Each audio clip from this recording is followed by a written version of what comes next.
do? And welcome to the Boss Up Ball Out podcast, your trusted source for Detroit Lions news and rumors.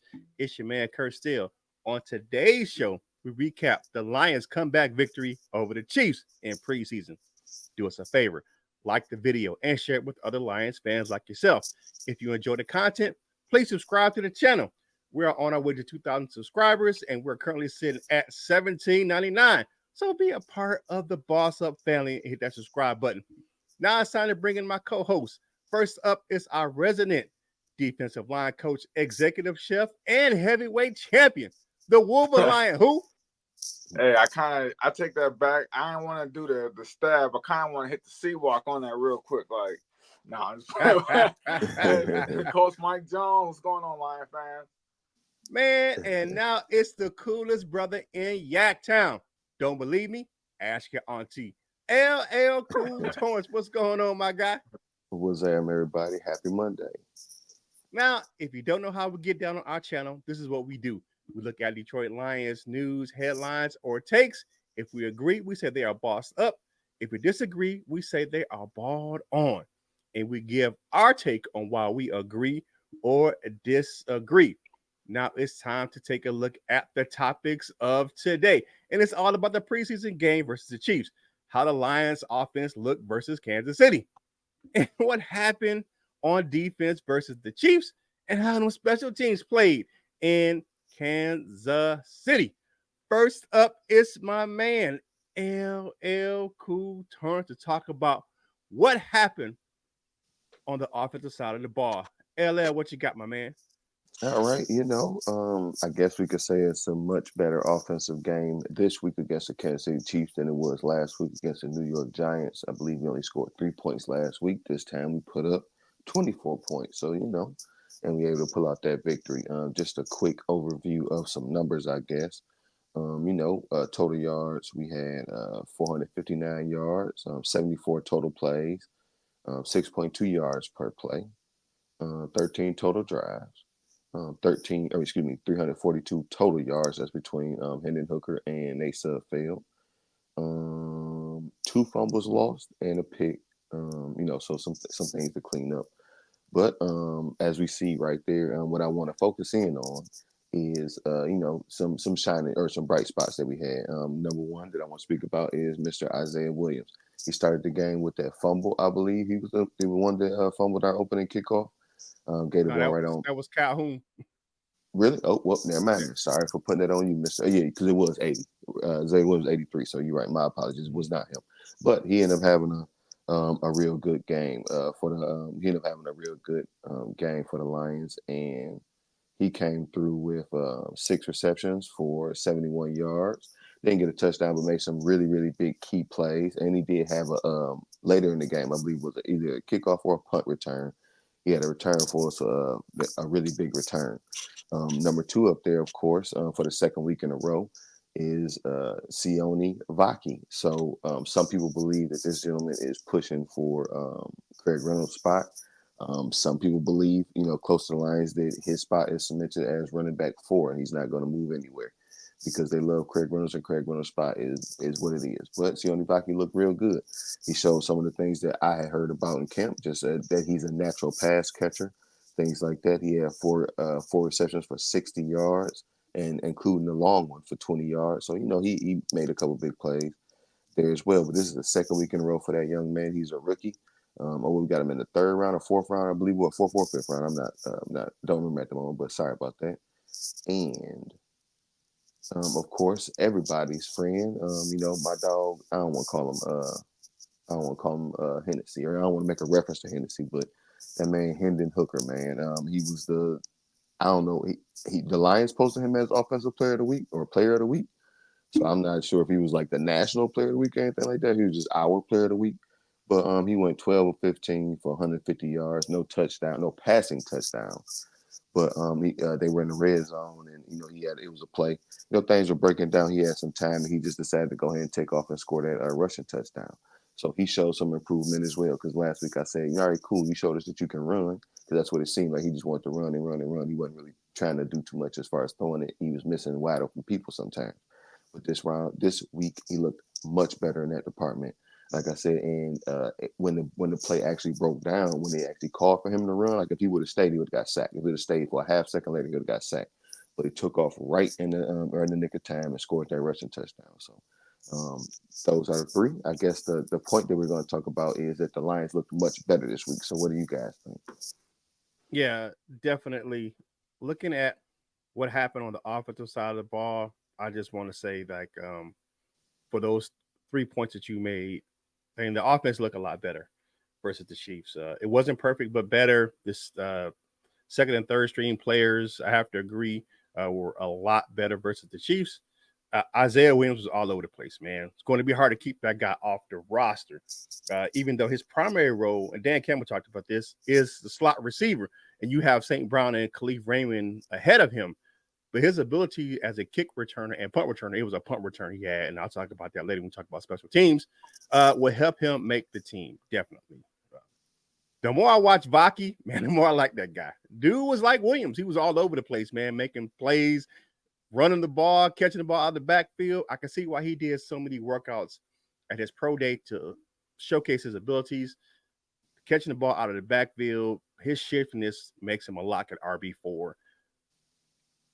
Like you said, LL is going to be a coin flip for him and Reynolds at 3 or 4. I think he's 4. Like you said, it's going to be hard to get Reynolds off of that 3 spot because the coaching staff loves him, man. And he does his own thing. Dude had one rush for 5 yards, but 5 yards average for a carry is good for a running back.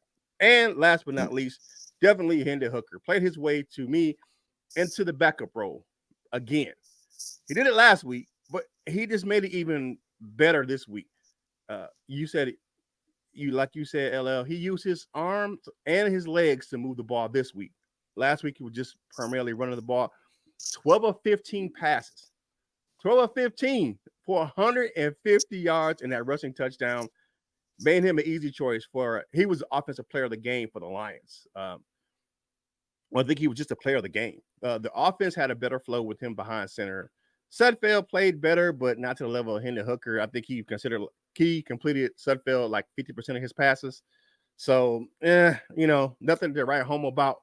Had a nice touchdown to Caden Davis, but at the end of the day, Hendon Hooker just outplayed him. I mean, that just is what it is. I mean, Hendon Hooker was the player of the game for a reason, leading those drives. And one thing about Vaki, he was essential to the 2 scoring drives at the end of each half.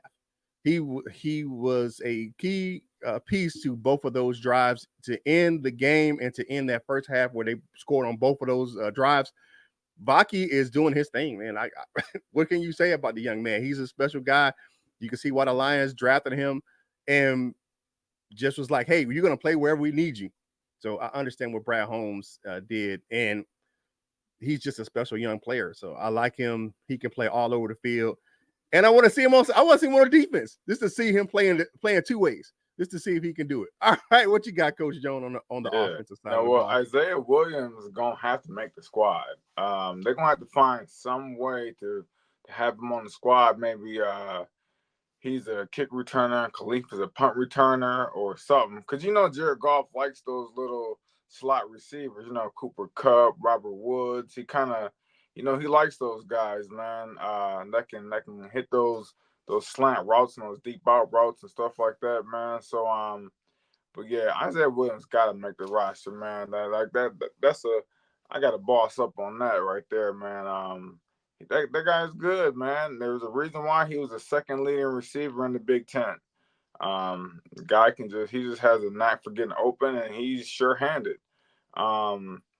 Sione Vaki, man, that dude, man, I understand Craig Reynolds is the favorite, but you can't play favorites when you're trying to win a Super Bowl. So, Craig Reynolds is gonna have to. I think Reynolds will make the team, but he might get leapfrog in his RB3. Although it's kind of tough to say that because Reynolds is a power back with speed, so it's he that hammer that'll hammer it in, but that's David Montgomery as well. So I think, man, that's I guess we do got 2 good backups because Sione Vaki can do a little bit of what Jahmyr Gibbs can do, and Kirk Reynolds can do a little bit of what David Montgomery can do. So, we I think we got our RB 1, 2, 3, and 4. But you know what? Before I get on this Hendon Hooker train, I want to give a shout out to Nate Sudfeld. Because I know I was hard on my man last week. He looked better this game. He made some throws, and he made a scramble. He hit Caden Davis for 61 yards. Well, Caden Davis ran the rest of the way. After about 15 yards, he ran the rest of the way. But Sudfeld looked a little more comfortable. He didn't look so. He didn't look like he was like flustered as much. And you probably showed him the tape, and he probably looked at it like, I know I did not just look like that on national TV in front of everybody. But yeah, Hendon Hooker, man, that's you like I said, you start a guy at the bottom, but after a while, you can't make him you can't keep him there. He earned that QB2 spot, and in this last preseason game, I gotta see him at QB2. I gotta see him start the game. If Goff don't get no reps, Hendon Hooker has to start the game against the twos or maybe some ones that need to get some time. So I agree. Yeah. Shout out to Nate Sudfeld, man, because we always talking bad about him, but he played much better this time. He still threw a pick, but he played a lot better this week. Yeah, nice pick right to the defender. DPJ was not open at all. And one thing I would say about Hendon Hooker, he listened to his mama because he showed slide. He showed did that slide when he needed it. He got down. So definitely, hey, like the video, share the video, and comment on the video. Drop us a comment in the comment section. All of those things will help us get this content to more Lions fans just like yourself. If we don't get back to you and reply right away, don't worry about it. We're going to go ahead and comment on your comment to make sure that you are being held, like you are being heard right here on the Boss Up Ball Out podcast. Now it's time to take it over to the defensive side of the ball because, we got to talk about defense with our defensive coach. What you got there, Coach Jones? You know what? And I'm not even going to be as hard on the defense as y'all think I might be. For instance, Patrick Mahomes only engineered 2 field goals against Kendall Vildor and Khalil Dorsey. So as much as that whole, all Xavier Worthy, we got Rice, Travis Kelce, all that. Kendall Vildor, Khalil Dorsey held you to 6 points. Now, Meek Robertson did play, if he did play, but our starting corners, they did not play, and you couldn't get in the end zone. So, and that's my dad. Because my dad, I'm gonna tell you what, my dad called me. Oh, you see that behind the back pass, man? Patrick Mahomes in midseason form. Man, you don't get out of here, man. And that's from Michael Jones. I'm Mike Jones. That's Michael Jones who called me. Called me up talking all that mess, man. But yeah, their defense only gave up 2 field goals to the most high octane offense. Well, you can say the Dolphins maybe, but the most high octane offense in the NFL, and they only gave it up, and those are our backups. So I'm not even stressing about that. And we had backup linebackers. Mitchell Gould, Reeves Maven was on the field the whole time, so I ain't even sweating that, man. Moving on, man. Matthew Betts, my man. Okay, CFL. What's up? Matthew Betts, man, he had a sack and a few pressures, and Matthew Betts showed some flashes. He did show some good things. There was a few bad things that he showed, but he's a speed rusher. A lot of us didn't really know what category Matthew Betts fit in, but he's a speed rusher because on that sack, he did a jab outside step, and then he did the chop step coming on the inside, man, and that's a speed rusher's thing. Power rushers don't jab step to the outside and then chop you and do the chop step on the inside. So he's a speed rusher. Only thing I'll say about him is he does lack in the power rushing ability because he just can't bull rush a tackle. You know what I'm saying? Like there's a lot of guys who can kind of off their quickness, they still have the upper body strength to kind of push the tackle off, and he just don't have that as of yet. So that's one of his downfalls. But also, you know, you look at James Houston. James Houston can't play off the ball linebacker. So, you know, so they both got their positives and negatives. But Matthew Betts showed flashes, and I think he has a chance to make that squad. I know a lot of us is like practice squad before the season, but that right there, you put your best guys in their best spots. And I know they want guys to be multifaceted, but if you can rush the quarterback, then let the man rush the quarterback. Now, there's two things that also there's two players that I want to point out. One, Mitchell Agude. I think he did a good job, man. He is on the he's one of those hinge guys who can make this 53 roster. And as of right now, I got him on the ends making the roster, man. He played that I think he played the same linebacker role, man. So and he played pretty good, instinctive, and he got there and he filled that position.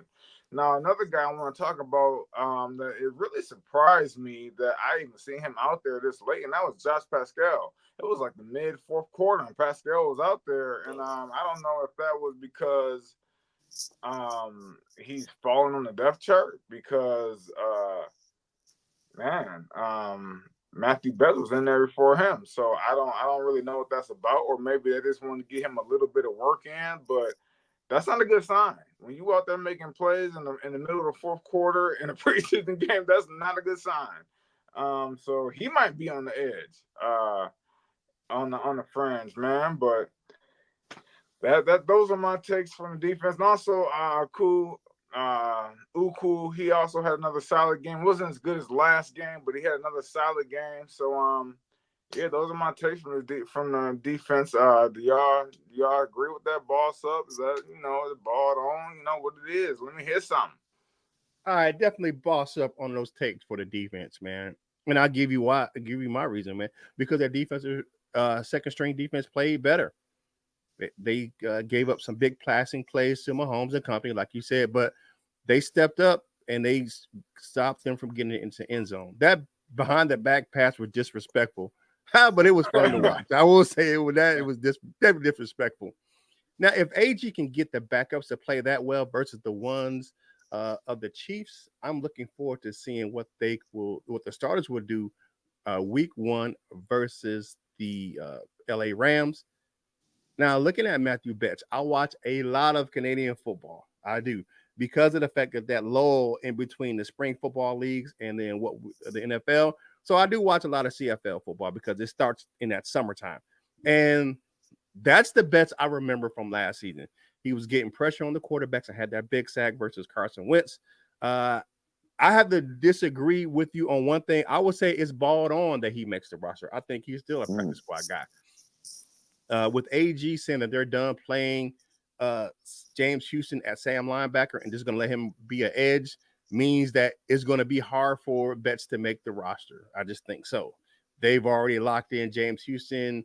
Betts is going to be a guy who's a friends guy, and I think that it's going to be hard for him to make the roster because they already have a quote-unquote pass rush specialist. So those are my takes on the defense, man.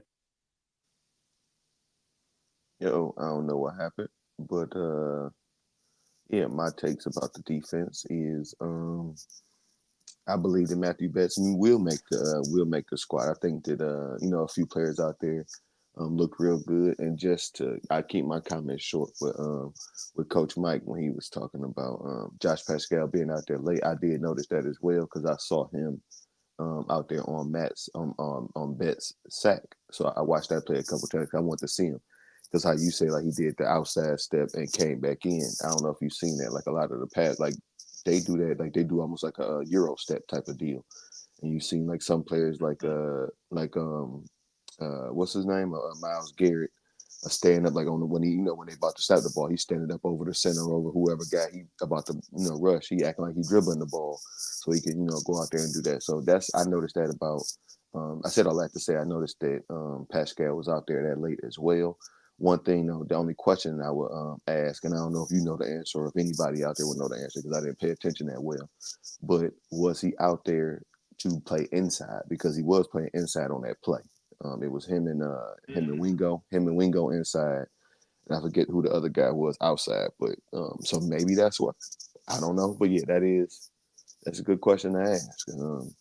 I don't know what to do. Where's Kurt? Is Kurt here, or what should we do? Yeah, I'm here, man. That's There stop we playing go. with me. Hey, I'm here. I just want to give you your spotlight, man. I will say this. Yeah, I think that they were just kind of working some things out, kind of give some guys some rep at some different positions. So I think that's probably why they were in there so late, kind of just trying something, because I think Wingo and Pascal on the roster regardless. I don't think those guys are on the Friends. I think they're going to be on the roster. One guy we didn't talk about, like you mentioned him real quick in passing, Kendall Vildor. I think he solidified his spot on the roster. Mm-hmm. Yeah. I think he did, because I was talking about him in the as far as players I was watching for when I looked at the pregame, and he definitely stepped up and he made his way. I think he played his way onto the roster. As far as that down on the depth chart, as far as cornerbacks are concerned. Yeah, that was a good open field tackle in the first drive when he went and tackled I think it was the receiver or the running back in the flats, because he was manned up on the screen. I think it was a wide receiver on a screen pass. Okay. I think it was Rice. Yeah. That was a good open field tackle, man. That's what they need from press man corner. So. And he just played well in coverage too. I just think he just had an overall good game. Hey, like the video, share the video, and comment on this doggone video, man. All of these things help us get this content to more Detroit Lions fans just like yourself. Be a part of the Boss Up family. Hit that subscribe button, man. And thank you for checking us out right here on the Boss Up All Out podcast. Last thing we need to talk about today is the special teams, man. We got LL back in the building. All right. The special teams, because we got to talk about the special teams because they were special. I mean, Jake Bates showed why the Lions have not brought in another kicker this offseason, even though he missed his only extra point attempt. He scored half of the Lions' points on Saturday. He went 4 from 4 on field goals, including that bomb from 55 yards. He easily made the game winner from 53 yards as time expired. Now, here's what some people miss. Dan Campbell showed faith in him by setting him up for that field goal at the end of the game and not trying to score a touchdown. He set it up for a game-winning field goal, and Bates showed that he can handle that end-of-game pressure. Right now, Bates is the Lions kicker. There's no ifs, no ands, no buts about it. Switching to my man Foxy, Jack Fox punted the ball well as he did. He does that all the time. Not a surprise, but the Chiefs had a new punter, the guy that got in a little bit of trouble in college to end up being unfounded, Matt Arisia. He was in there just booming 60-yard punts. So Foxy said, "Hold my beer, young fella," and boomed a towering 71-yard punt. He was like, man, he ain't finna outdo me, man. Foxy will continue to be a weapon for Dave Phipp.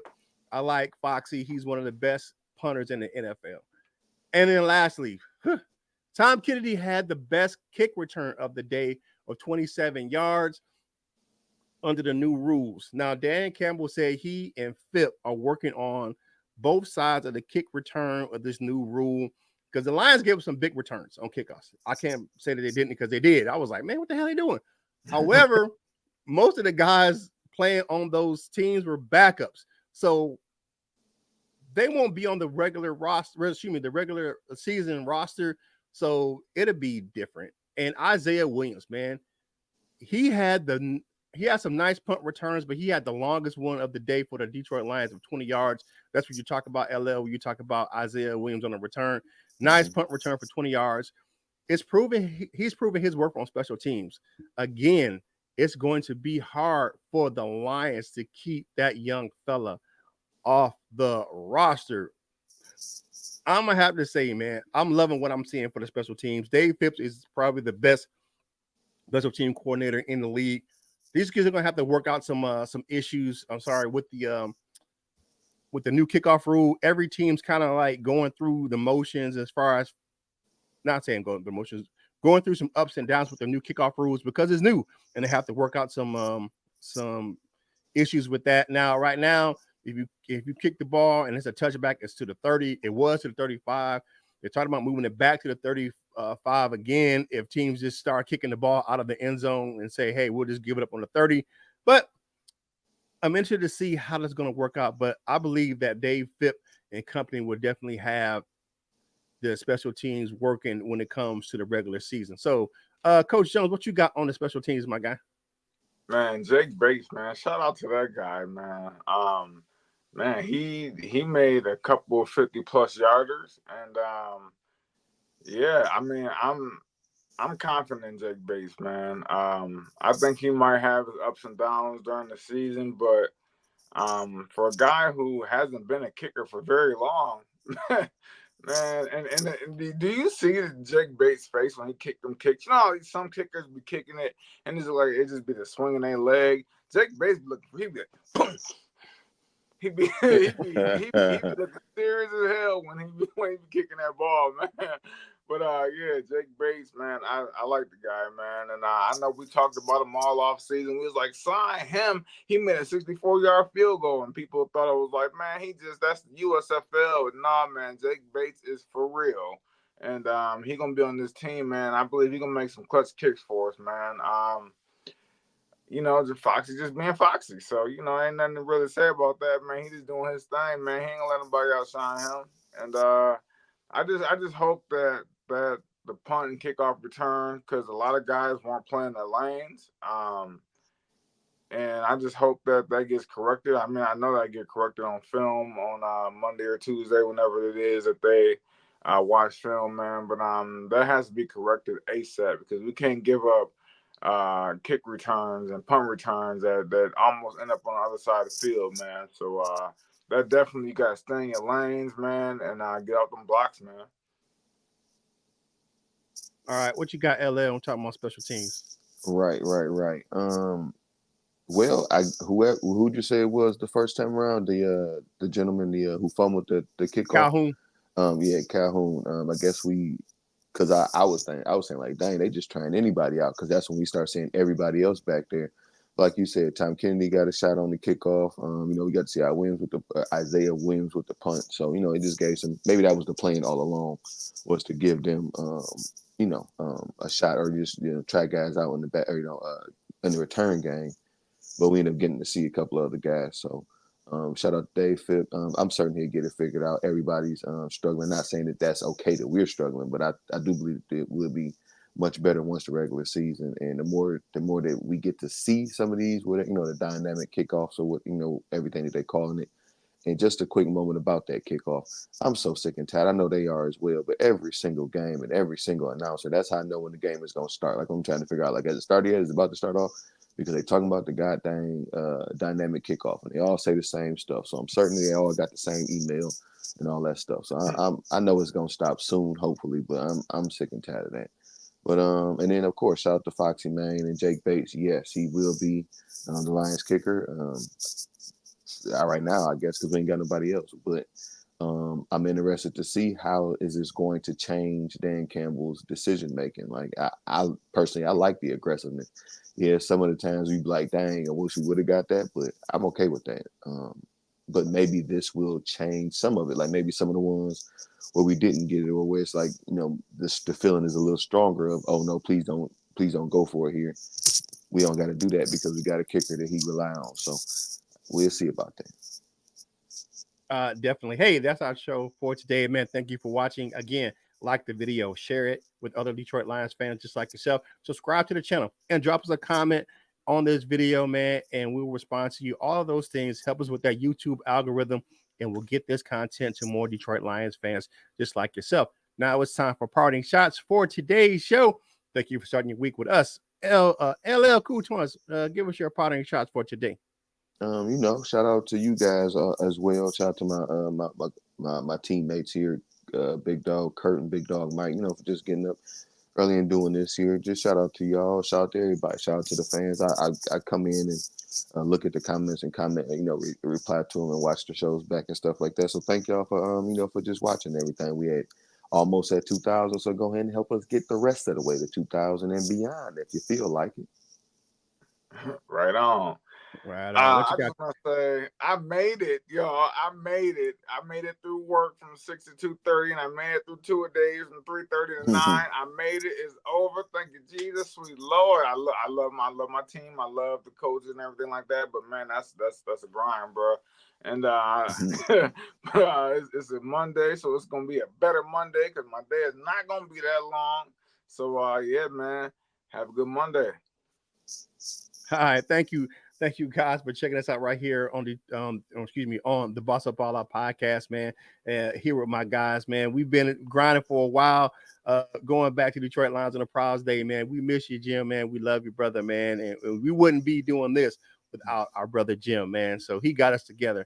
But for me, thank you for checking us out, man. Subscribe to the channel. We appreciate all the love and support that you guys are giving us right here on the Boss Up All Out podcast. Do your man Kurt still a favor. Whatever you're doing in life, you got to boss up, ball out, and be the best version of you that you can be. For my man, LL Cool Torrance and Coach Mike Jones, this is Kurt Steele, and we will holla at you real soon.